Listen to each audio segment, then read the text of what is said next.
When the young salesman mocked the old farmer's muddy boots, he had no idea who was standing in his showroom. One quick look at a brand new $200,000 John Deere tractor, and the old man spotted a dangerous, hidden modification that dealership technicians missed. But how did a humble farmer know a lethal secret buried 40 years ago? The morning sun reflected off the pristine glass panels of the high-end John Deere dealership, casting a golden light over rows of immaculate, polished green and yellow machinery. Inside the climate-controlled showroom, the air smelled of fresh rubber, floor wax, and clean engine oil. Standing at 6 feet 2, Julian smoothed his ironed shirt and adjusted his tie, leaning against his marble-polished desk. He held a high sales quota and took immense pride in serving wealthy land investors and large commercial farm owners. The heavy front door swung open, and the bell chimed. An old man stepped onto the gleaming floor.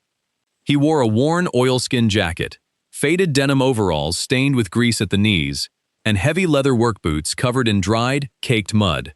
A couple of wet mud flakes broke off his soles, landing right on the showroom floor. Julian's eyes dropped to the mud, his smile instantly disappearing. He let out a soft, mocking laugh, shaking his head as he stepped out from behind his desk. Arthur Vance paid the young salesman no mind. His weathered face was lined with decades of hard outdoor work, and his eyes were steady and sharp under the brim of his dusty cap. Arthur didn't look at the promotional banners or the polished floor. He walked straight toward the back of the showroom, where the dealership's crown jewel sat, a brand new, top-of-the-line $200,000 John Deere production tractor. Julian cut across the floor, stepping into Arthur's path with his hands in his pockets. "Sir, are you sure you're in the right place? Our pre-owned lawn equipment is out in the side lot." Arthur didn't even slow down. He stepped around Julian without saying a word, his gaze fixed entirely on the rear hitch assembly of the massive machine. Julian felt his face flush with irritation. He followed the old man closely. "That is our premium series model. It features the latest computer-guided hydraulics and automated steering. It's well beyond what small acreage operations require." Arthur ducked his head, crouching down near the rear hydraulic manifold. His broad hands, covered in working calluses, reached out, but he stopped short of touching the metal. He leaned in closer, his eyes narrowing, as he traced a high-pressure line running from the main pump back into the rear housing. "When did this unit arrive from the factory?" Arthur asked quietly, his voice deep and raspy. "3 days ago," Julian replied, crossing his arms. "It passed all factory pre-delivery inspections." Arthur shook his head slightly, pointing a calloused finger at a brass fitting threaded into the primary hydraulic block. "That fitting shouldn't be there. That's a low-pressure restrictor valve with a cut thread, and that return line beside it has a secondary splice wrapped in protective heat shrink." Julian frowned, taking a half step forward. "Our master technicians inspected this tractor on Tuesday. Everything on that machine is straight from the factory floor." Arthur stood up smoothly, his knees popping softly in the quiet showroom. He looked Julian dead in the eye, his expression completely devoid of anger or doubt. "I've worked on hydraulic systems longer than you've been breathing, son. That pump is straining against a modified loop. You put this machine under a heavy draft load out in the field, and that line won't hold."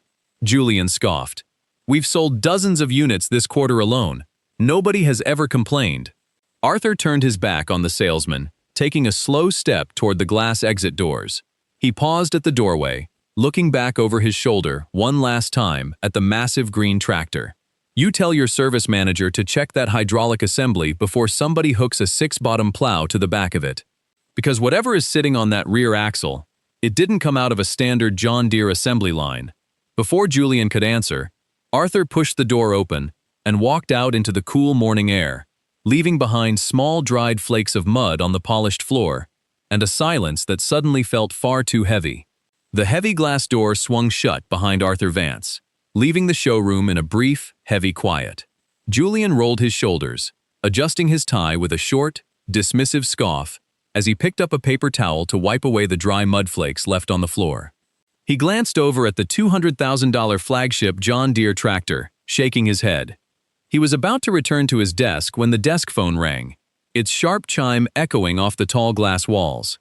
In the back corner office, General Manager Ethan Miller picked up the receiver on the second ring. "Miller," he said crisply. The voice on the other end was not the usual local customer or routine regional rep. It belonged to a regional logistics auditor from the main corporate branch, and his tone was stripped of all professional pleasantry. "Ethan," the auditor said without greeting, "who signed off on the pre-delivery inspection for the flagship unit sitting on your floor right now?" Ethan frowned, pulling a pen from his front pocket. "My senior shop tech, Caleb, went over it on Tuesday." "Why? What's going on?" The auditor hesitated on the line, the sound of papers shuffling filling the silence. "The registry flags on that specific serial number are acting strange." "Did anyone physically alter or inspect the rear hydraulic assembly after delivery?" Ethan's pulse quickened. He looked through his office window just as Julian walked up to the glass, gesturing toward the parking lot where Arthur's battered pickup truck was pulling onto the main road. Before Ethan could answer the auditor, Julian knocked sharply on the doorframe. "Boss," Julian said, leaning in, "we just had some old local farmer wandering around the floor, making crazy claims about the hydraulics on the flagship unit. I tried to tell him." Ethan held up a hand, cutting Julian off instantly. He spoke back into the receiver, his voice tightening. "I'll run a full diagnostic test right now and call you back." He hung up the phone and stood up immediately, brushing past Julian without another word. "Get Caleb out here now. Bring the high-load diagnostic rig." Minutes later, Caleb, a seasoned master technician with grease under his fingernails and 15 years of John Deere experience, pulled the heavy rolling diagnostic cart beside the massive tractor. He climbed into the cab, turned the key, and the powerful diesel engine roared to life, settling into a deep, rhythmic hum that vibrated through the showroom floor. Caleb climbed back down, attaching high-pressure hydraulic hoses and dual needle gauges directly to the rear manifold ports Arthur had pointed out moments earlier. Julian stood nearby with his arms crossed, a faint smirk lingering on his lips. "It's fine, Ethan." The old guy was just looking for attention. "Run the load test," Ethan ordered, his eyes glued to the dual-pressure dials. Caleb nodded, pulling the manual hydraulic engagement lever to simulate a heavy draft plow working through deep clay. The engine tone dropped a fraction as the load engaged. The first gauge needle rose steadily, sweeping smoothly past 1,500, then 2,000 pounds per square inch. "See? Normal operating pressure," Julian said. "Keep increasing the load," Ethan commanded. Caleb adjusted the load valve on the diagnostic cart, cranking the resistance higher. The hydraulic pump began to emit an unfamiliar, high-pitched whine. The gauge needle climbed past 2,800 pounds per square inch, approaching maximum operational threshold. Suddenly, the needle didn't just climb, it slammed violently against the red line, trembling wildly at over 4,000 pounds per square inch. A thin mist of hydraulic fluid hissed past the secondary fitting thread, spraying against the protective shield. "Shut it down!" Caleb yelled, lunging for the emergency kill switch. The engine died instantly, leaving behind the smell of hot fluid and a deafening silence. Caleb stared at the needle, his face going pale as he looked up at Ethan. "If someone had hooked a heavy plow to this machine in the field," Caleb whispered, "that valve would have exploded in their face." The lingering smell of hot hydraulic fluid hung heavy in the air as the massive engine sputtered into total silence. Caleb didn't waste a second. He grabbed a heavy socket wrench from his rolling tool chest, his knuckles white against the chrome handle. Ethan stood inches away, his jaw tight, while Julian took a quiet step back, his arrogant smirk entirely gone. Caleb unbolted the heavy steel protective shroud housing the rear hydraulic manifold.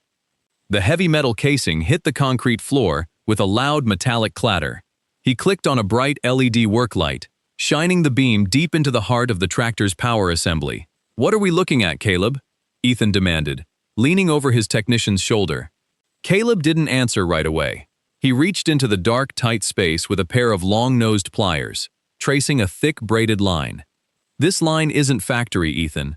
It's been spliced twice with high-pressure sleeve couplings, then covered in heat shrink to make it look like a single unit." He leaned in closer, his flashlight beam catching a small cast-iron cylinder tucked behind the main housing. He ran his fingers along its edge, his brows furrowing. "Look here. This is a secondary pressure relief valve, but it's plumbed backwards into the return loop. I've been servicing John Deere equipment for 15 years, and I've never seen this configuration in any official assembly manual." Julian swallowed hard, his voice cracking slightly. Could it be a new prototype part from the factory? A design upgrade? Not a chance, Caleb muttered. Factory parts are stamped with high-visibility tracking barcodes and clean laser-etched part numbers. This thing looks like it was custom machined in a private shop. Caleb pulled a shop rag from his pocket, dampening it with solvent. He reached deep into the lower housing, where the primary hydraulic pump rested. Heavy, darkened grease covered the main casing.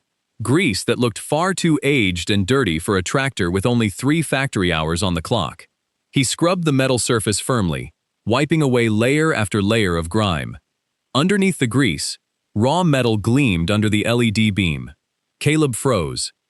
Stamped directly into the iron housing was a crude, hand-punched serial number, JDX78HYD. Caleb pulled his phone out, opened the internal John Deere technical database, and typed the code into the search bar. The screen blinked twice, then flashed a red warning box. No active production match. Archived patents only. He looked up at Ethan, his face completely drained of color. Ethan, this pump isn't modern. It's an obsolete heavy-duty experimental design. Somebody gutted a brand new $200,000 machine and stuffed a 50-year-old dangerous prototype pump into the belly of it. Ethan stared at the stamped serial number, a chill running down his spine. The image of the old farmer standing in muddy boots flashed vividly in his mind. The way the man had looked at the hydraulic manifold without hesitation. He hadn't just spotted a flaw, he knew exactly what was inside.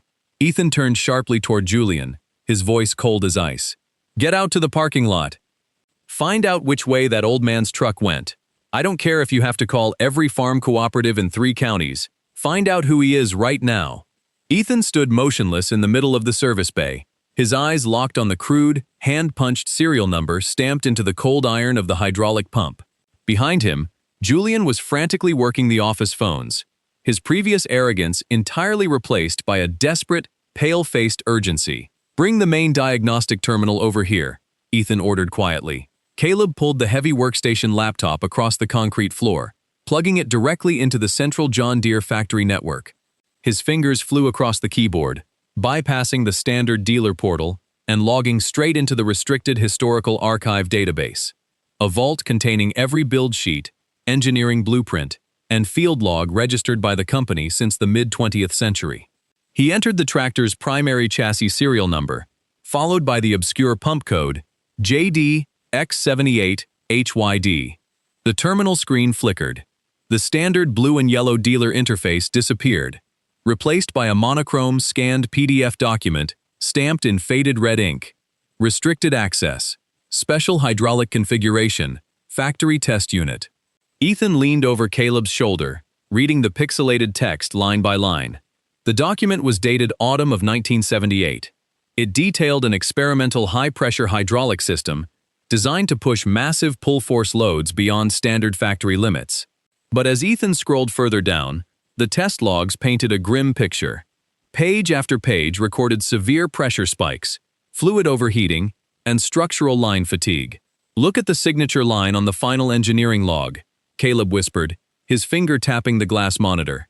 At the very bottom of the yellowed document, beneath a bold warning recommending the immediate termination and scrapping of the entire design, was a clean, sharp signature, written in black ink. Beside the signature sat an official corporate title, Lead Field Operations and Testing Engineer. The name printed below it was Arthur Vance. Ethan felt a knot form in his stomach. He remembered the old man's faded oilskin coat, his calloused hands, and the calm, unshakable authority in his voice when he had looked at the rear axle.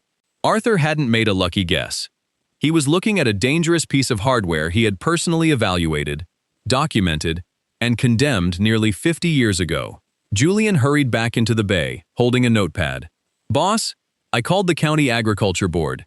They said Arthur Vance lives out on Old Mill Road. But, shut up for a second, Julian, Ethan interrupted softly, staring at the screen in disbelief. Caleb opened a secondary tab, pulling up an archived company newsletter from 1982. A black and white photograph loaded onto the screen. It showed a young, sharp-eyed engineer standing beside an experimental green tractor, holding a clipboard. Though decades younger, the steel gaze and resolute jaw were unmistakable. That wasn't just some retired farmer looking at machinery, Caleb said, his voice filled with newfound awe. That was the man who helped build the engineering foundation of this entire company. And we just let him walk out that door like a nobody. Ethan grabbed the landline receiver in his office, his chest tight as he dialed the number Julian had scribbled on his notepad. The Regional Agricultural Board had given them the contact info for Thomas Ridge, an 82-year-old local farming veteran who had worked the county's soil for over 6 decades. The line rang 4 times before a gravelly, slow voice answered. "Ridge here. Mr. Ridge, my name is Ethan Miller. I'm the general manager at the John Deere dealership in town. I'm trying to reach Arthur Vance. I was told you might know him." There was a long silence on the line. The old man took a slow breath before speaking. "Arthur, huh? If you're calling to sell him a shiny new tractor, don't bother. He doesn't hold much respect for modern plastic and computer chips." "No, sir," Ethan said quickly, his voice urgent. "He came into our showroom today. He looked at a flagship unit and warned us about a modified hydraulic assembly, a configuration stamped JDX78HYD. The silence that followed was heavy and cold. Ethan could hear the old farmer's sharp intake of breath through the receiver. "He saw that pump on your floor?" Thomas asked, his tone dropping into a hard, serious register. "Yes," Ethan replied. "We ran a pressure test right after he left. The line spiked over 4,000 psi. Thomas let out a bitter, low chuckle. "Arthur didn't just walk away from John Deere 40 years ago, son. He ran away after they refused to scrap that cursed design. In the fall of '78, Arthur was leading the high-load field trials out at the central testing grounds. They pushed that prototype pump past its limit during a deep plowing run. The internal relief valve locked up, exactly like your gauge just showed you." Ethan leaned over his desk, his pulse hammering in his ears. "What happened during the test?" "The main hydraulic casing ruptured under 4,000 pounds of pressure," Thomas said quietly. "Hot fluid sprayed across the cab like shrapnel. The test driver barely made it out alive with severe burns, and Arthur took a piece of flying steel to his shoulder. Arthur signed the order to destroy every blueprint and scrap every single prototype pump that night. When corporate suit and ties tried to sweep the failure under the rug to save their investment, Arthur handed in his badge and walked off the lot for good." Ethan stared out his office window at the green tractor sitting in the dark bay. He spent 40 years warning every farmer and mechanic in this state never to touch that setup, Thomas added softly. "If that machine is on your floor with that pump inside it, somebody rebuilt a ghost that was meant to stay buried." The gravel road rattled the dealership service truck as Ethan and Caleb drove deep into the county's rolling farmland. Sunlight filtered through high oak trees, illuminating a modest, well-kept homestead at the end of a long driveway. Nestled beside a white farmhouse stood an old wooden timber barn, its broad double doors propped wide open to the afternoon air. Ethan pulled the truck to a stop near the entrance. Inside the shaded barn, the rhythmic metallic clink of a wrench against iron echoed softly. They stepped through the doorway into the cool, sawdust-scented air. Standing beside a pristine, perfectly restored vintage John Deere 4020, Arthur Vance was calmly tightening a fuel line.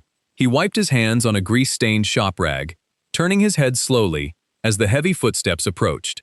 He showed no surprise, his sharp gray eyes resting quietly on the two men. "You found your way out here quickly," Arthur said, his voice steady and low. "Mr. Vance," Ethan began, stepping forward with his hands open. "I'm Ethan Miller, the manager at the dealership. This is my chief technician, Caleb. We ran the load test on that flagship unit after you walked out. The pressure spiked past 4,000 psi. Arthur nodded slowly, setting his wrench down on a tidy wooden workbench. "I know. It always does under heavy draft resistance." Caleb stepped forward, his eyes wide as he looked at the old man with profound respect. "Mr. Vance, we pulled up the archived 1978 field test records. We saw the JDX78HYD serial stamping on the housing. How is it possible that an abandoned prototype pump is sitting inside a brand new production tractor?" Arthur walked toward a dusty wooden desk tucked into the corner of the workshop. From a locked bottom drawer, he pulled out a thick, leather-bound notebook. Its spine was cracked, and its yellowed pages were filled with meticulous, hand-drawn schematics, precise mathematical equations, and dark red ink stamps that read, "Defective. Do not reproduce." He laid the journal flat on the hood of the classic 4020. In October of 1978, Corporate executives ordered 300 of these cast-iron pump housings destroyed, Arthur explained, running a calloused finger down a pressure curve graph. Every single blueprint was locked in a vault, and the patent was permanently retired.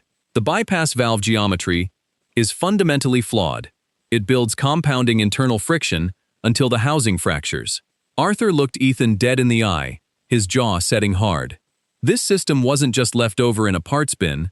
To put that pump on a modern machine, someone had to pull those restricted original files out of the corporate archive and deliberately manufacture it again. The real question you boys need to ask isn't what that pump is doing in your showroom, it's who went through the trouble of reviving a lethal design, and why. The dim lantern light in Arthur's timber barn cast long shadows across the yellowed pages of the 1978 engineering journal. Arthur leaned over the wooden workbench, tracing a calloused index finger along a row of archived, handwritten part codes. "Look right here," Arthur said, his voice grave and measured. The original prototype casting was indexed as part number 78 Axe hydraulic. When we shut the project down after the accident, every single casting mold was ordered destroyed. The factory changed the master blueprint codes to prevent anyone from ever ordering those housings again. Caleb leaned closer, comparing the handwritten entries to a digital photograph on his phone. The port spacing, the thread count, the exact bypass channel width. "It's an identical match," Caleb whispered, shaking his head. "Somebody didn't just stumble onto old stock. They used the original master specs to cast new metal." Ethan stood straight, his face darkening as the implications sank in. "We need to check the delivery manifests at the dealership right now. If this machine was modified before it hit our floor, there has to be an electronic paper trail." 20 minutes later, Ethan's service truck kicked up gravel as it sped back into the dealership parking lot. Inside the quiet service bay, the massive green John Deere tractor sat like a dark shadow under the fluorescent lights. Caleb ran straight to his main workstation terminal, his fingers flying across the keyboard to access the corporate inventory portal. He bypassed the standard receiving invoices and pulled up the raw, encrypted shipping logs from the central distribution depot. The screen flickered, displaying the master bill of lading for the flagship tractor. "Look at line item 42, Caleb said, pointing a trembling finger at the glowing monitor. Ethan leaned over the desk. Under the standard factory assembly checklist, the hydraulic pump section had been manually bypassed. A digital override flag was stamped beside it in bold yellow text. "Special field assembly. Proto-revision approved." "That's impossible," Ethan muttered. "A local dealer can't authorize a factory-build override. That requires high-level corporate clearance." Caleb clicked on the digital audit log to reveal the encrypted security token used to sign off on the override. The screen refreshed, pulling up the full corporate credentials associated with the digital signature. Both men froze as the name appeared on the screen in sharp white letters: Richard Mercer, Regional Corporate Director. Ethan felt his stomach drop into a cold abyss. Richard Mercer wasn't just a corporate suit. He was the regional director who oversaw their dealership's entire allocation, inventory, and safety compliance. Their own superior had personally authorized a lethal, recalled hydraulic setup to be hidden inside a $200,000 retail machine. The heavy overhead bay door rattled as it rolled upward, letting in the blinding afternoon sun and the sharp hum of a luxury SUV pulling onto the service floor. A black, pristine vehicle came to a stop beside the workbenches. Richard Mercer stepped out, immaculate in a tailored charcoal suit and polished leather shoes. As regional corporate director, Mercer carried an air of effortless authority, his eyes scanning the quiet workshop with practiced indifference. "Ethan," Mercer called out, adjusting his cufflinks as he walked toward the workstation. "I was in the area reviewing quarterly regional allocations and thought I'd inspect your flagship display unit." Ethan stood beside the wooden workbench, his arms crossed tightly over his chest. Caleb stood right beside him, his jaw set hard. On the metal bench between them lay the unbolted, grease-coated hydraulic pump, the spliced high-pressure lines, and the open leather notebook Arthur Vance had kept since 1978. "You're just in time, Richard," Ethan said, his voice disturbingly calm. "We were just reviewing the custom build specs on this machine." Mercer stopped cold. His eyes flicked down to the heavy iron pump on the workbench, then to the hand-drawn engineering schematics, displaying the bold red stamp, "Defective. Do not reproduce."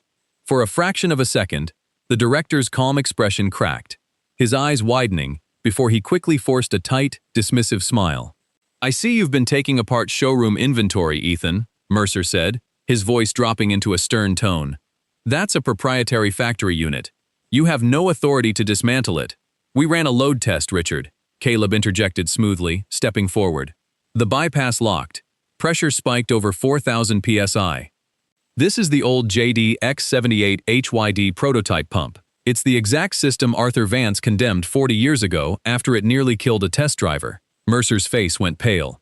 He looked at the workstation monitor, where his own digital signature was highlighted in yellow next to the shipping override logs. The polished, corporate composure he wore like armor completely vanished.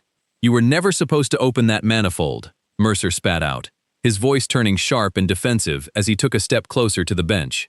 "That tractor was never meant for your showroom floor." Ethan stepped into Mercer's path. "Then why is it sitting in my bay with a $200,000 retail price tag on the window?" Mercer wiped a bead of sweat from his forehead, looking nervously toward the closed office doors. It was a logistics error. The factory assembled a limited run for private, off-grid durability testing at a corporate field facility. It was meant to be loaded onto a closed transport truck yesterday morning, but dispatch mixed up the serial tags and shipped it straight to your retail lot instead. The silence in the service bay hung heavy, broken only by the hum of the overhead fluorescent lights. Ethan stepped closer to Mercer, his eyes cold and unyielding. "A logistics mix-up?" Ethan's voice was barely above a whisper, but it cut through the room like a blade. "You put a lethal, 40-year-old experimental hydraulic system into a production chassis, stamped it for retail delivery, and now you're calling it a shipping mistake?" Mercer took a shaky step back, pulling at his stiff collar. His executive composure was entirely gone, replaced by a desperate, sweating panic.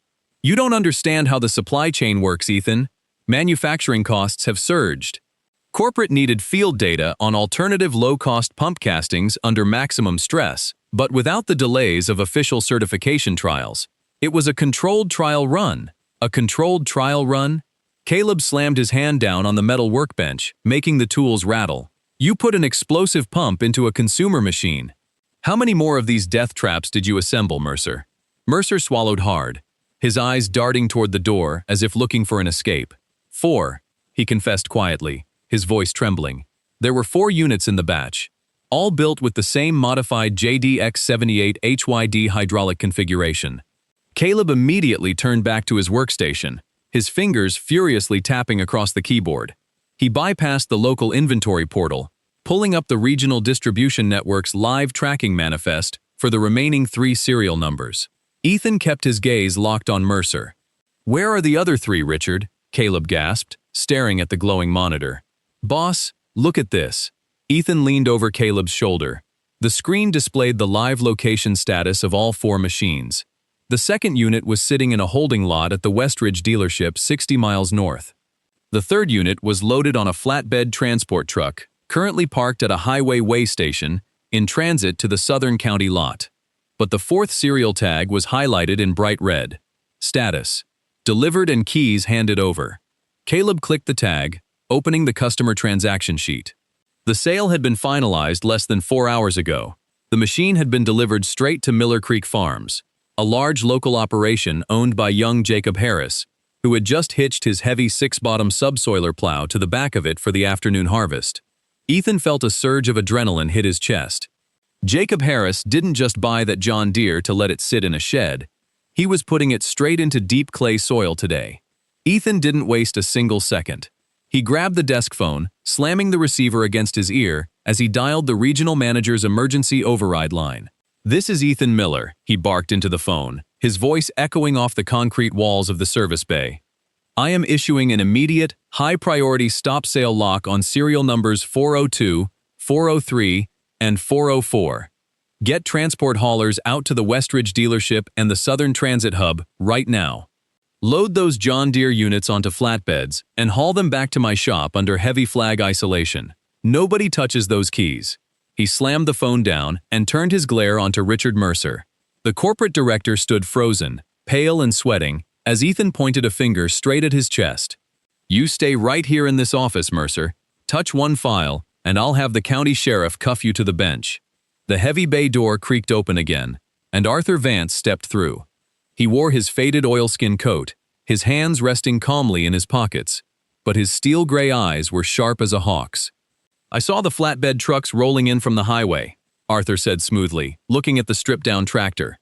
"Looks like the cat's out of the bag. We need to dismount the secondary manifold before we lock this unit down," Caleb said, already reaching for his impact wrench.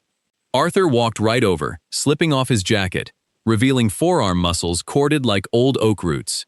He grabbed a heavy breaker bar, placing his hand alongside Caleb's. "Let me hold the torque arm, son," Arthur said quietly. "You back off the primary lock nut. If you turn it against the internal pressure valve without backing off the sleeve, you'll strip the housing threads." Working together, the old master engineer and the young shop technician began methodically disabling the hazardous pump assembly. But as the third manifold bolt came loose, the office phone chimed violently. Ethan lunged for the receiver. "Miller Creek Farms, this is Ethan." A panicked voice cracked through the speaker. It was Jacob Harris's younger brother, Luke. "Ethan, we need a tech out here on the North 40 right away." Jacob hitched our new 12-row Deep Ripper plow to the back of the new flagship John Deere. "He's cutting through the hard-packed bottom clay, but the hydraulic pump is making a horrible, high-pitched screeching sound." Ethan's heart dropped into his boots. "Is he still running the engine?" "Yeah, he's running it at maximum throttle," Luke yelled over the roar of wind in the receiver. "He says the lift arms are jerking, but he wants to finish the field before the rain comes. Tell him to shut it down now," Ethan roared. The line went dead with a burst of static. Ethan looked at Arthur and Caleb, his face ghostly white. "He's pulling a heavy ripper through black clay right now. That hydraulic manifold is about to blow." The red service truck tore down the dusty gravel road, kicking up a thick cloud of dirt behind it. Ethan gripped the steering wheel tight, his eyes locked on the horizon where Miller Creek Farms stretched across the valley. Beside him, Caleb held a high-pressure diagnostic gauge kit in his lap, while Arthur sat quietly in the passenger seat, his weathered face calm, but his sharp gray eyes watching the tree line ahead. As the truck rounded the final bend, the deep, thunderous roar of a heavy diesel engine vibrated through the air. "There he is," Caleb pointed out the window. In the middle of a vast, dry field of heavy clay, the massive green John Deere tractor was struggling forward. Attached to its three-point hitch was a heavy 12-row subsoiler plow, digging deep into the hard-packed soil. Black smoke billowed from the exhaust stack, and the hydraulic pump emitted a fierce, metal-on-metal screech that echoed across the open ground. Ethan slammed on the brakes, stopping the service truck right at the field's edge. Before the truck had even fully stopped, Arthur threw his door open and hit the ground running. Despite his age, the old engineer moved across the uneven dirt with remarkable speed, waving his broad arms high above his head. "Shut it down!" Arthur's voice boomed over the engine's roar. "Shut the engine down now!" Inside the air-conditioned cab, 24-year-old Jacob Harris looked out the side window in confusion. Irritated by the disruption, he opened the cab door and yelled down over the noise. "What the hell are you doing on my land? I'm in the middle of a run before the storm hits." "Kill the ignition, Jacob," Ethan shouted, as he and Caleb caught up, breathing heavily. "Your rear hydraulic lines are about to blow," Jacob scoffed, leaning against the cab frame. "You guys are crazy. This is a brand new $200,000 machine straight off your lot. It's got all the power I need. Get off my field." He reached for the throttle lever to force the tractor forward again, but Arthur lunged upward, stepping onto the iron wheel hub and reaching straight into the cab to slap the main ignition switch off. The engine sputtered and died instantly. A heavy, tense silence washed over the field, broken only by a sharp, ominous hissing coming from beneath the cab. "Hey! What is your problem, old man?" Jacob yelled, stepping down onto the dirt with his fists clenched, his face red with anger. "Look at the manifold, son," Arthur said calmly, pointing a thick finger toward the rear axle assembly. Caleb didn't waste a second. He crouched down beneath the rear hitch, quickly snapping the brass coupler of his diagnostic gauge directly into the primary hydraulic port. A thin stream of smoking, overheated hydraulic fluid sprayed across his leather gloves. He clicked the digital readout on. The digital screen flashed red instantly. Pressure, 4,450 psi. Warning, critical overload. Jacob leaned over Caleb's shoulder, his angry expression dropping into shock as he watched the digital needle flicker near absolute mechanical failure. The thick steel-braided line beneath the manifold had swollen like an overinflated balloon, vibrating under the extreme trapped pressure. Jacob swallowed hard, taking a quick step back. If that line had let go while I was sitting right above it, it would have cut right through the floorboards, Arthur said softly, resting a hand on the young farmer's shoulder. You're lucky we caught it in time, son. The heavy double doors of the dealership service bay were locked tight against the evening chill. All 4 flagship John Deere tractors stood side by side on the concrete floor, their rear hydraulic shrouds removed, exposing the modified manifolds.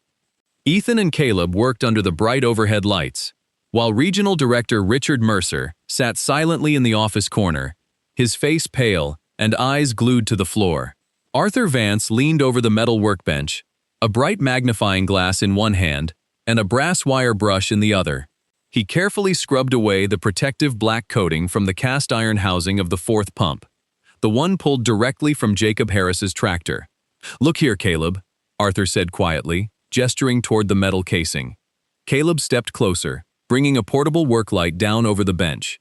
Beside the crude, hand-punched JDX78 HYD serial stamping from 40 years ago, a second, microscopic mark gleamed on the fresh alloy. It was a modern laser-etched matrix code, accompanied by a small supplier logo consisting of 3 interlocking diamonds. That's not an old casting from 1978, Caleb whispered, his eyes widening. That's a modern casting poured in a third-party foundry using cheap recycled iron. Arthur nodded grimly, setting the magnifying glass down on the bench. Someone pulled the old, discarded blueprints out of the corporate archive vault. They altered the wall thickness to save $12 in raw casting metal per unit, bypassed the secondary safety relief channel, and stamped it with the old project code to disguise it as an internal experimental prototype. Ethan stepped up to the bench, his jaw clenched. Who has the authority to pull 40-year-old restricted patents out of the vault and issue a custom production run with an offshore foundry? Arthur closed his eyes for a long moment, taking a slow, heavy breath. His hands trembled slightly against the wooden edge of the workbench. There is only one person in the entire corporate hierarchy who holds the archive key, oversees supply chain vendor contracts, and knows every historic patent in the vault. He turned toward the office glass, looking straight past the shivering Richard Mercer. It's Gregory, Arthur said softly, his voice heavy with an old, deep pain. Caleb looked confused. Who is Gregory? Arthur looked back at the cast iron pump, his gray eyes filled with disappointment. Senior Vice President of Global Supply Chains, Gregory Vance. My late brother's son. My nephew. Ethan felt a chill run down his spine. Gregory Vance was one of the highest-ranking executives in the entire John Deere organization, a man famed for cutting production costs and maximizing quarterly profit margins. He knew I left the company because of this very design, Arthur continued, his voice hardening into steel. He thought no one alive would recognize the old internal housing layout. He gambled with farmers' lives just to shave a few $100s off manufacturing costs and pad his executive bonus. The morning light poured into the top-floor corner office of the John Deere Regional Corporate Headquarters, reflecting off sleek glass desks and polished mahogany walls. Senior Vice President Gregory Vance sat behind his desk, immaculate in a tailored suit, reviewing financial spreadsheets. His calm expression shattered the moment the double doors swung open. Arthur Vance walked in first, his heavy work boots striking the polished floor with deliberate, unyielding steps. Ethan Miller followed right beside him, carrying a heavy leather briefcase. Arthur, Gregory said, quickly standing up and forcing an awkward smile. What a surprise. What brings you to headquarters? No pleasantries, Gregory, Arthur said, his voice cold and echoing through the room. Ethan set the briefcase on the mahogany desk, opening it with 2 sharp metallic clicks. He pulled out 2 thick stacks of documents, laying them side by side. On the left sat Arthur's leather-bound 1978 engineering journal, its pages stamped in red ink with defective, do not reproduce. On the right lay the secret offshore foundry invoices, casting blueprints, and digital supply chain override logs bearing Gregory's private authorization token. Gregory's eyes flicked between the documents, his face draining of color. What is this nonsense? It's the paper trail, Gregory, Ethan said sternly. 4 flagship units were delivered to our region with remanufactured JD X78 HYD pumps.